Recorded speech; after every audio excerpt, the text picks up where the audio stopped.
These videos were created for you to watch along. They'll teach you about client track so you know what's going on. So best of luck with all of your data. Now here's your HMIS system administrator.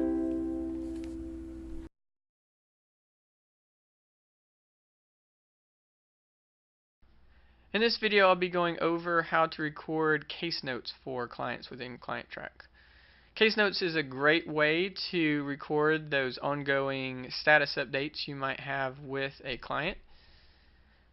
And it's very easy to do. You can see here on the Clients tab, there's an icon that says Case Notes under Case Management. So I'm going to go ahead and click on Case Notes. And you'll see an icon here that says Add New Case Note. So I'm going to click there. We have a date, which will automatically default till today's date. If this case note had originally been recorded or was from a different date, you can easily backdate it or change the date just by clicking on the calendar icon. It would automatically record this as being recorded by your username, so your username will automatically populate here. However, if you're just the one keying in this case note, but it's really for someone else's client in your agency, you can click the magnifying glass and choose a different user. The regarding is kind of the subject line, which just makes it easy to keep your case notes organized. So you can put whatever works out best and makes sense there. You've got some note types you can use, such as education, employment, skills building, or other. Right now, we're not really using templates. This might be something that is integrated into the system at a later time. This would basically give you an option of, based on the template, it would set the template for this case note and auto-fill in some information.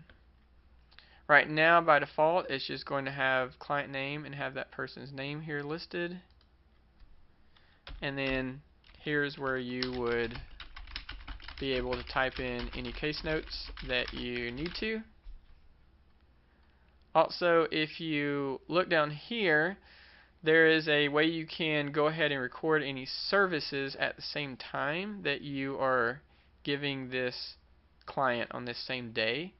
So, for instance, if I chose this,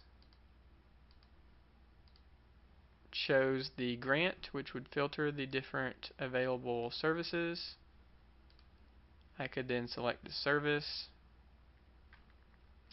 And now when I do this, when I click save, it's not only going to save a case note, but it's also going to record this service for the client.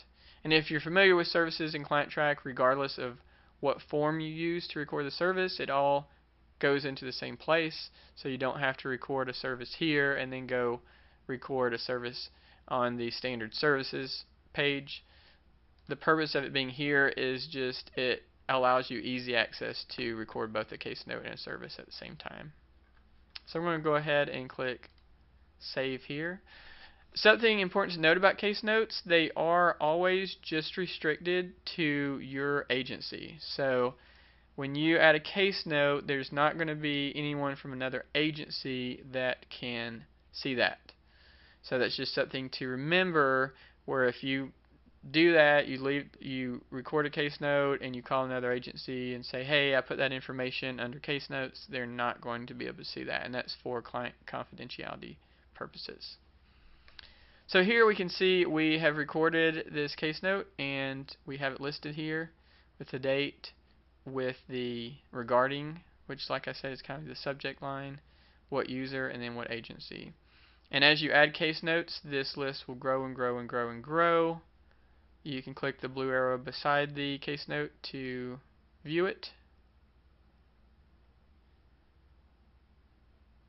You can also, if we go back here, you can edit it if you need to change something in the case note. You can also delete it. If you delete a case note, like most things in ClientTrack, it's what's called a soft delete, which means you can recover that if you need to by going to the recycle bin.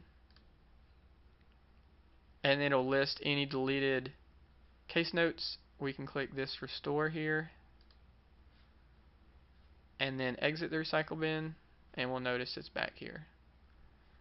One final thing on case notes, if we put a check mark by here, we can choose the print selected, and it will just bring up a screen that looks like this that would allow you to easily print those case notes. And you can print multiple case notes if you put a check mark by each one of them and hit print selected, so that way you can do several at a time. So that's case notes in a nutshell. As always, if you have any questions or trouble with case notes, you can always click help up here on the top right and submit an issue.